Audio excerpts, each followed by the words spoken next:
Ya, estamos grabando ahora. El medio de transmisión dice, ¿no?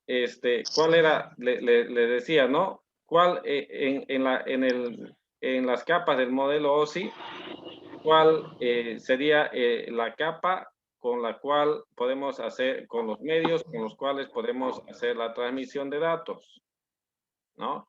Y la respuesta era la capa física. ¿Por qué? Porque en la capa física los medios de comunicación o de transmisión de información dentro de la capa física están, ¿no? O sea, los medios, el cable, pueden ser los cables, pueden ser las tarjetas de red, además están los conectores, ¿no? En este caso nosotros sabemos que los conectores son el conector RJ45, ¿ya? Así que, o sea, esa era la pregunta. ¿Alguien más?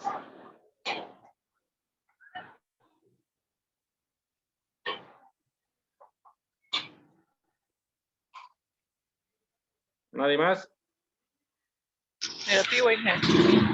Ya, Inge, y en cuanto a la longitud de lo máximo, digamos, de la conexión de LAN, dijo usted que era máximo 100 metros, ¿no ve? 100 Es metros, lo sí. normativo, Claro, o lo sea, normal. exacto, o sea, según lo que se recomienda y según las normas que existen, son máximo 100 metros. A partir de los 100 metros, por eso dice acá, ¿no? Si cuando sobrepasan ya las ciertas longitudes, lo que vamos a utilizar son repetidores, ¿no? Para restablecer o ampliar esa distancia. Ya le decía, ¿no? Entre los repetidores están, ¿no? Los más comunes y los que más se utilizan, por ejemplo, ¿no? El switch, está el router, están los hub, ¿no? Que los hub, o sea, ya no se utiliza, pero si es que tenemos un hub y queremos utilizarlo, lo podemos utilizar, ¿no? Pero lo más recomendable es utilizar un switch, ¿ya? Y dependiendo dónde vamos a colocar, ¿no? Porque sí o sí el switch necesita energía eléctrica para la alimentación. Así que esos dispositivos no funcionan simplemente con conectarlos y sin energía eléctrica, ¿no? Por ejemplo, si ustedes quieren conectar no sé, en la parte externa, ¿no? De un edificio, de una oficina, o sea, tienen que tener la energía eléctrica para la alimentación que pueda funcionar. Ya, así que no, eso no funciona simplemente con conexión. Pues si hacemos conexión, ¿no? O sea, porque en algunas oportunidades, ¿no? Nos faltó cable y había una pregunta cuando hice el cuestionario, ¿no? ¿Qué pasa si el cable, o sea, si no alcanza el cable, ¿no? Hasta el lugar donde nosotros queremos llegar? Lo más conveniente es hacer un nuevo cable, ¿no? Pero, ¿no? O sea, como uniones, ¿no? Para hacer una unión y que podamos seguir con más cable hasta llegar a lo que nosotros, hasta donde queremos llegar. Pero normalmente, ¿no? Lo adecuado no es hacer ningún tipo de unión. Peor, ¿no? O sea, se nos cortó y lo unimos, ¿no? Estamos acostumbrados a unir así como unimos en los cables de energía eléctrica, por ejemplo, ¿no? Los unimos, ¿no? Nos hacemos su trenzado ahí y los unimos y color con color y lo dejamos así, ¿no? Obviamente va a funcionar, ¿no? Pero por esas uniones, tal vez, ¿no? En alguna oportunidad se nos pierdan datos, ¿no? Estamos mandando, por ejemplo, un correo electrónico y nunca, tal vez salga, ¿no? O sea, se pierda ahí donde está hecho el corte o donde está hecha la unión. Ya, así que para asegurarnos todo eso, o sea, tiene que ser una sola pieza, si ustedes gustan, ¿no? Una sola pieza del cable desde un inicio hasta el final para que no haya esos parches. Ya, eso es lo recomendable. Ahora le dije, ¿no? O sea, puede funcionar o va a funcionar, pero estamos en ese riesgo que nuestra información, nuestros datos no lleguen completos o se pierdan de forma completa o siempre a veces, ¿no? Ocurre algún problema. Pero, o sea, va a funcionar, ¿no? O sea, pero no se garantiza que esos datos sean confiables, ¿ya? Y vamos a utilizar, le decía, ¿no? Para hacer nuestra red, ya sea LAN, ¿no? Las redes más comunes que vamos a utilizar, o una PAN, no sé si ustedes quieren también. Esos dos tipos de cables, ¿no? El cable par trenzado se llama, par trenzado UTP, ya sea categoría 5 o 6, son las categorías que hay, ¿ya? O los cables STP, ya es el mismo, o sea, son parecidos, son primos hermanos, ya que tienen, o sea, tienen la misma forma, inclusive el mismo color, pero, por ejemplo, este de acá viene con la cubierta plástica y además viene con un hilo de seguridad que normalmente es un hilo plástico, ya que es bien duro para no cortarse. Acá en el STP viene, ¿no? Su envoltura plástica, luego internamente después de la envoltura plástica tiene su envoltura metálica y también tiene su hilo de seguridad, este de acá, ¿ya? Igual tiene lo mismo, ¿no? Pero obviamente, ¿no? Al tener esta malla metálica es mucho más seguro que el primero, ¿no? Que el STP. Por eso este normalmente cuesta un poquito más caro, ¿ya? Y esto se hace, o sea, si queremos mayor seguridad, que nuestra red esté bien confiable y todo, es mejor trabajar con este otro, ¿ya? Y peor si vamos a trabajar, o sea, haciendo extensiones, no sé, pasando de una oficina a otra, y vayan de forma aérea, ¿no? Para que no tengan problema que se vaya a cortar, a romper, ¿ya? Es mejor eso. ¿Se entendió? Sí, Inge, se entendió. Ya, sigamos. Los medios de transmisión, que eran los cables metálicos, dime, ¿no? Los cables de pares y los metálicos. En los cables de pares hay que distinguir dos clasificaciones. La primera clasificación, las categorías, cada categoría especifica unas características eléctricas para el cable, la atenuación, la capacidad de la línea e impedancia. La segunda, las clases, cada clase especifica las distancias permitidas, el ancho de banda conseguido y las aplicaciones para que es útil en función de sus características. Y acá tenemos, ¿no? Diferentes clases y esto es lo que les decía, ¿no? Por ejemplo, ¿no? En la clase A, B, C, D, ¿no?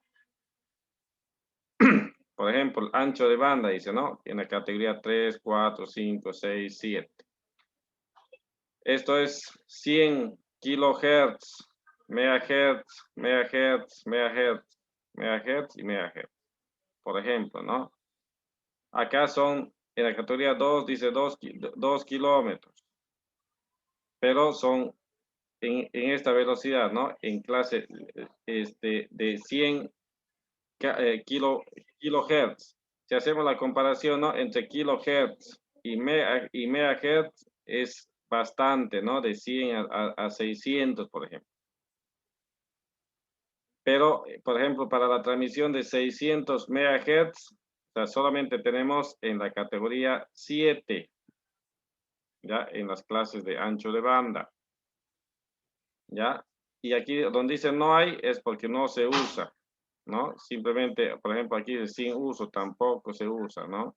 En acá, 1 gigahertz, 1 gigabytes por segundo en la velocidad de transmisión, ¿no?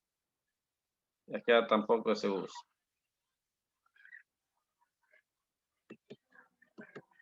Y tenemos más.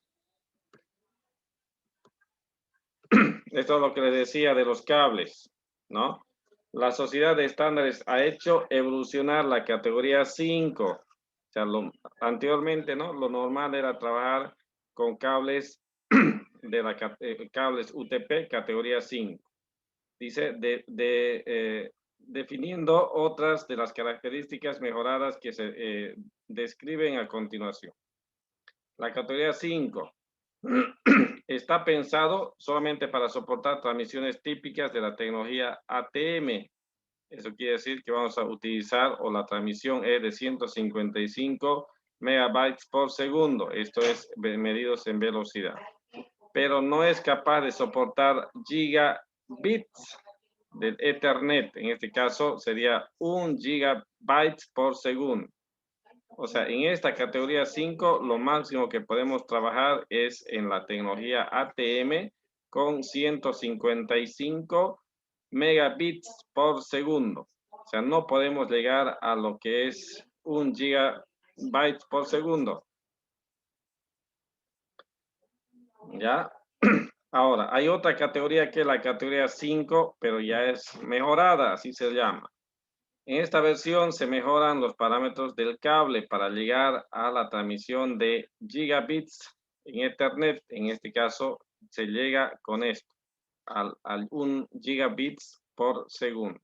Ya, pero es en la categoría 5 mejorada.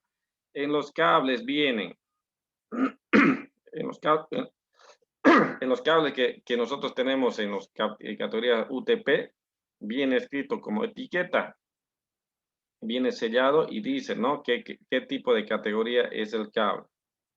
¿Ya? Así que viene ahí escrito para que nosotros podamos conocer qué tipo de cable es. Ahora, el categoría 6 dice, ¿no? Soporta frecuencias hasta 250 megahertz en velocidad, ¿no? En la clase E, en la tecnología que poco a poco va sustituyendo a la 5E. Esta es la 5E, ya que la 5 mejorada. La 7 llega hasta los 600 MHz en la clase F, mejorando sustancialmente los fenómenos de diafonía con respecto de la categoría 5. Y viene de esta manera. Nivel de transmisión de datos. Como es velocidad, siempre se va a medir en megas o gigas. Y nivel de atenuación para hasta 100 metros. Aquí tenemos 13, 20, 25 y 67, ¿no? De acuerdo a la velocidad que tengamos de la transmisión de datos.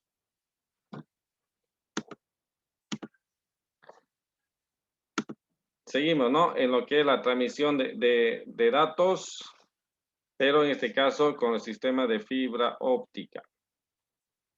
La fibra óptica permite la transmisión de señales luminosas. La fibra que suele ser de vidrio u otros materiales plásticos.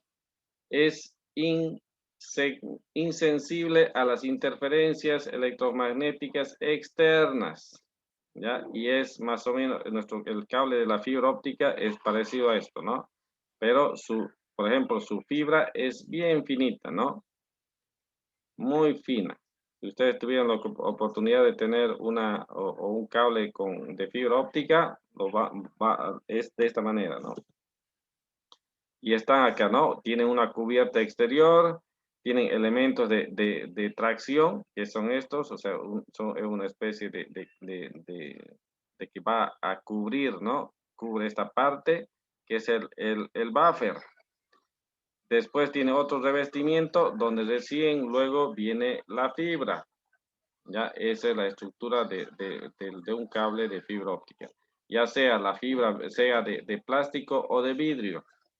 Ya, porque depende de la calidad o el fabricante. O sea, ya, las primeras fibras eran solamente vidrio, ¿no? Después ya fueron haciendo lo de plástico. Obviamente, ¿no? Es el plástico o sea, con la tecnología que se tiene para que pueda soportar, ¿no? La transmisión de datos. Ya es lo mismo, ¿no? O sea, por ejemplo, ¿no? Esta línea roja es, o sea, cómo se va transmitiendo esa información, ¿no? Esta parte ploma es el revestimiento que está internamente y todo, y aquí tenemos el núcleo, el rayo luminoso, ¿no? Que va circulando en la fibra. Y aquí tenemos, ¿no? Esta es una fibra monomodo que va así, de forma recta, ¿no? y esta fibra multimodo, ¿no? O sea, la información puede variar de esa manera, ¿no? O sea, ya tenemos por lo menos ahí, ¿no? 2 rayos luminosos acá en el último, ¿no?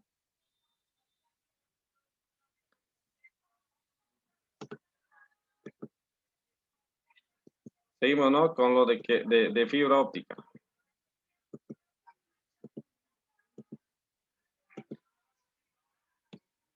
Actualmente, dice, se utilizan 2 tipos de fibras ópticas para la transmisión de datos. Fibras monomodo y las fibras multimodo.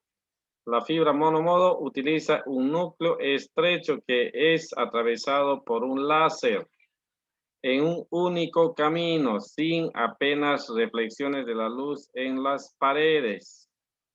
El multimodo, que conduce la luz procedente de múltiples diodos láser, cada uno con un ángulo distinto en la entrada de la fibra. En este caso, la luz viaja haciendo múltiples reflexiones en las paredes internas de la fibra, así como veíamos acá atrás, ¿no?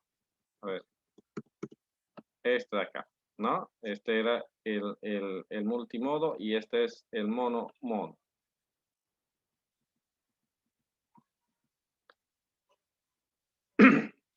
La fibra, características de la fibra.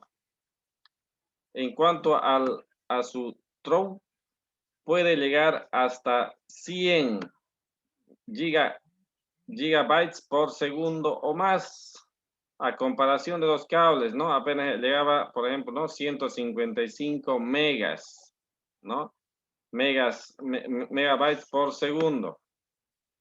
Si hacemos la conversión, ¿no? De 155 o pongamos 100, ¿no? 100 megabytes por segundo a 100 gigabytes por segundo, es altísima la diferencia, ¿no? Más o menos 100 veces más, ¿no? Más rápida.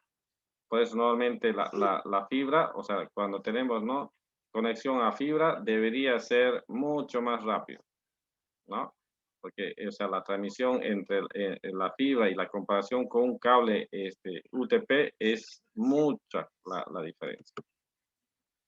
En cuanto al costo, su instalación es más cara que el cable que los cables que nosotros normalmente utilizamos, el cable de par trenzado, que son los hilos de cobre. La interfaz de la red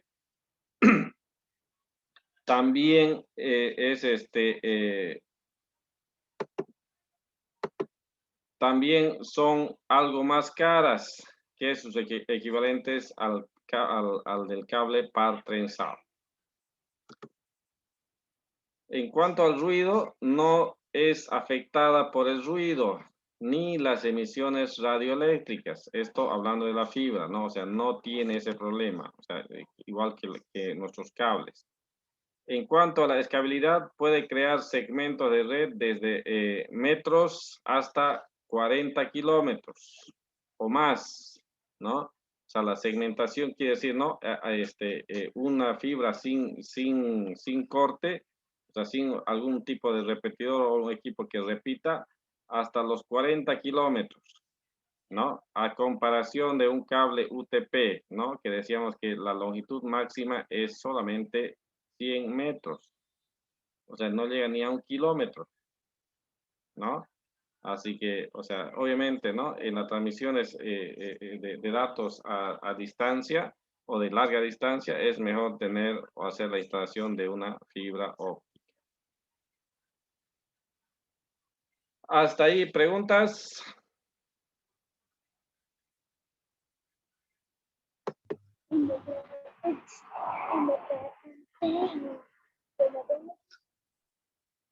¿Alguna pregunta?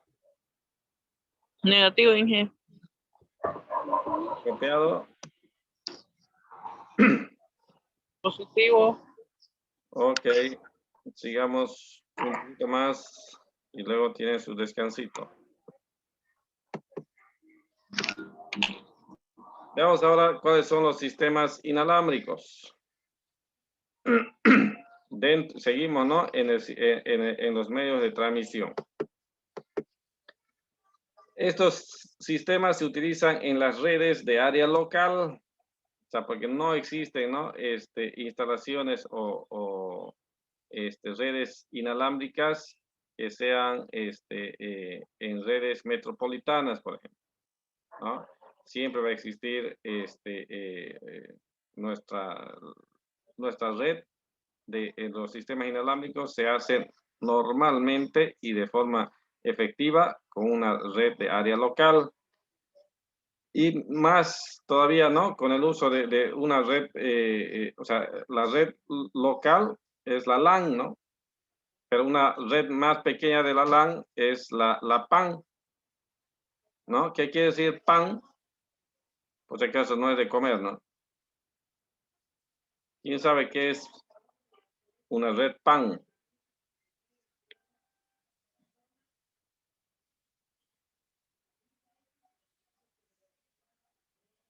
¿Nadie?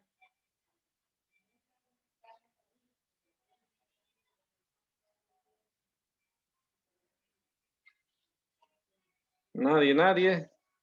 ¿Qué pasó? ¿Se durmieron? Yuju, ¿están ahí?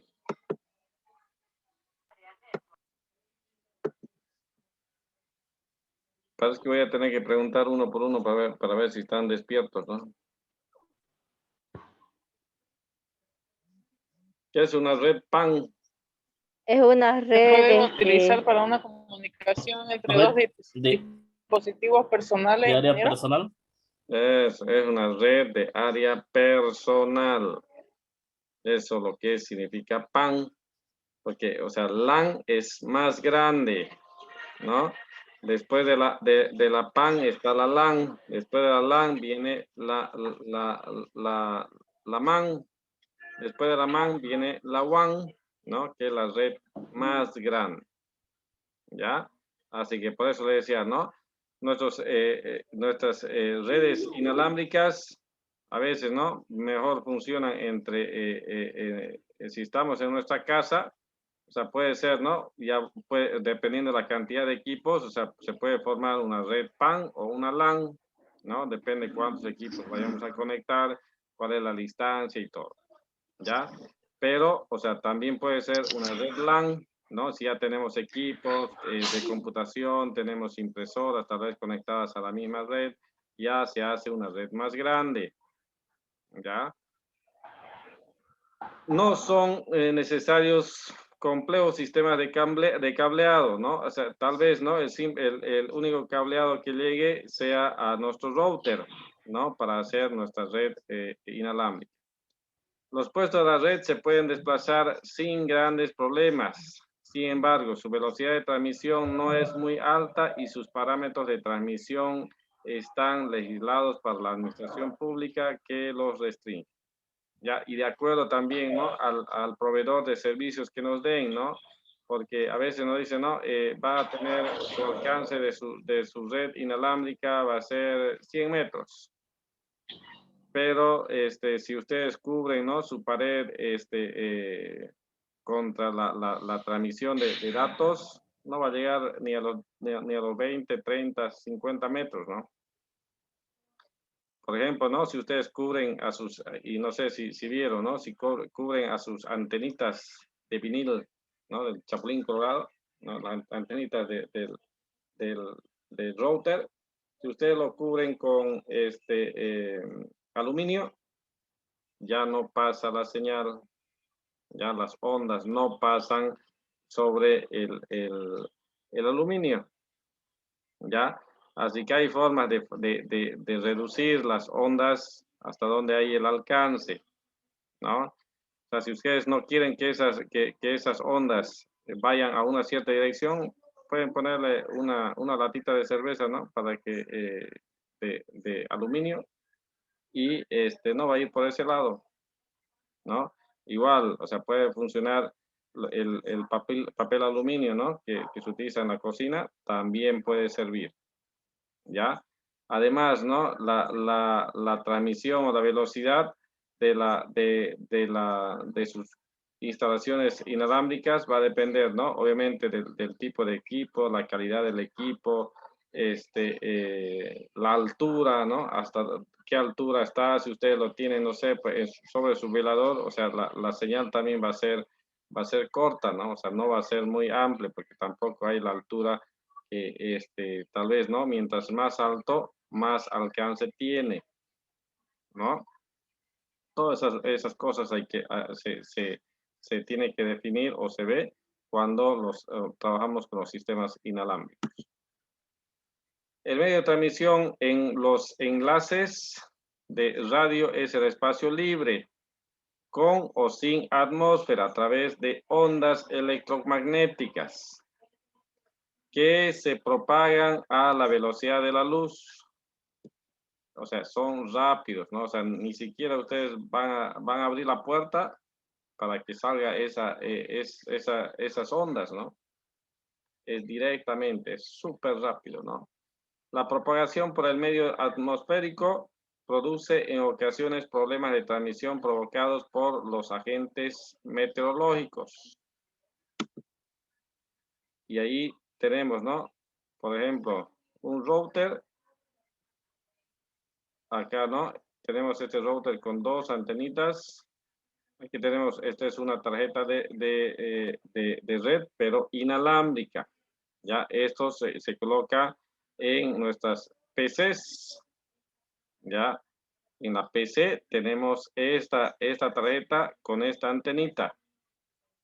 Ya, esta hace la conexión. O sea, ya no vamos a utilizar un cable, un conector RJ45, sino que esta antenita va a hacer la conexión con el router.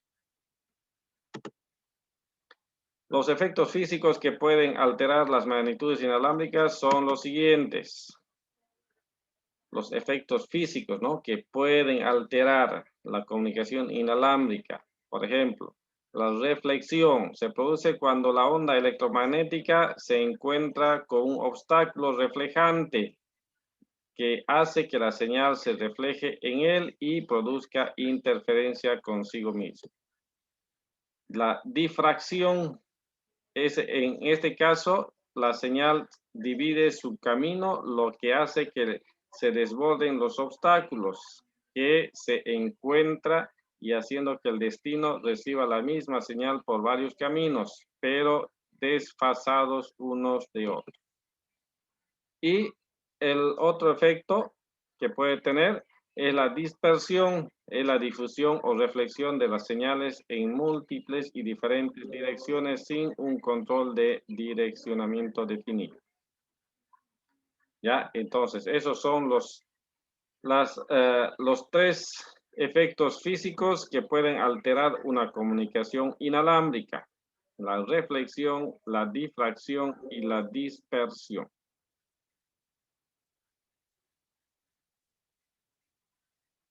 ¿Preguntas? ¿Cuál fue su última pregunta, Inge? Está anotando, usted no está anotando, quiere sacarse 100. Pero igual le voy a dar esa oportunidad que anote. Les decía, ¿no? ¿Cuáles son los efectos que alteran que alteran las comunicaciones inalámbricas? Dije, son tres: la reflexión, la difracción y la dispersión.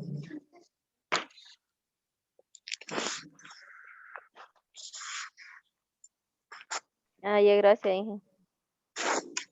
¿Alguna otra pregunta?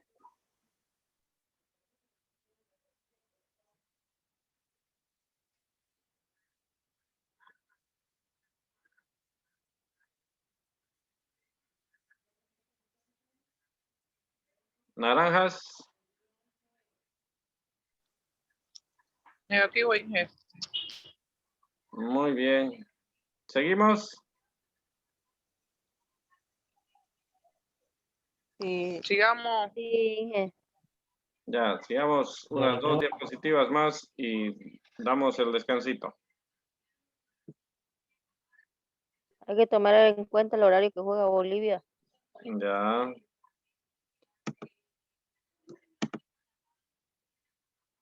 Ya, veamos esta diapositiva más. ¿Verdad? Los dispositivos de conexión que son los cables. Los cables que forman parte de una red de transmisión no pueden utilizarse si la señal eléctrica no entra en ellos debidamente. O sea, al tener nuestra conexión a un dispositivo conectado con electricidad, sí, la señal eléctrica que tienen, obviamente que es muy mínima, ¿no? Para la transmisión de los datos, porque no es por arte y magia de simplemente mandar los datos y se van a fluir por los cables, ¿no? Sino que tiene que tener una señal eléctrica.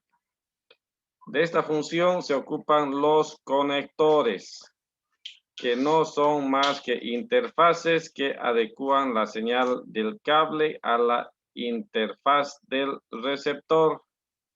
En toda comunicación dijimos, ¿no? Que hay un emisor y hay un receptor. Los conectores para redes existen, ¿no? O están. El conector es la interfaz entre el cable y el DT o el DCE de un sistema de comunicación. O entre los dos dispositivos internos en el cual parte de la red, ¿ya?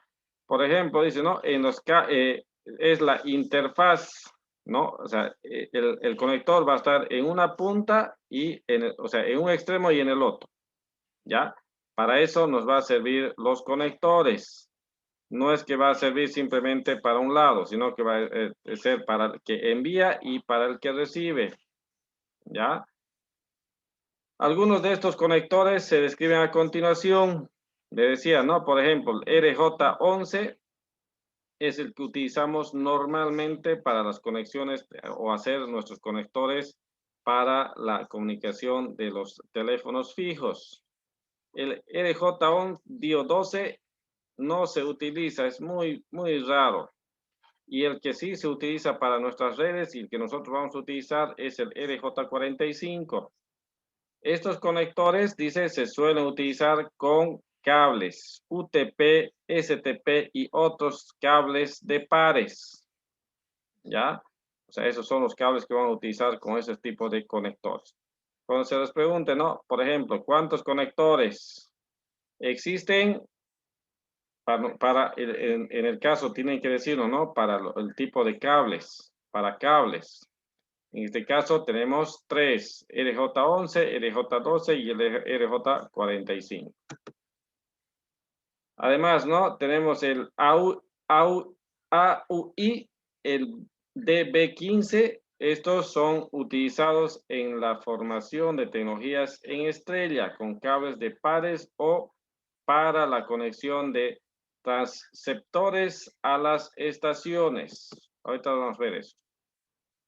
El BNC se utilizan con cables coaxial fino típico de Ethernet. Mantiene la estructura coaxial del cable en cada una de las conexiones. Y el T coaxial, en este modo natural de conectar una estación en un bus de cable coaxial. Y además, ¿no? El DB25 y el DB9 son conectores utilizados para las transmisiones serie. Y acá están nuestros cables,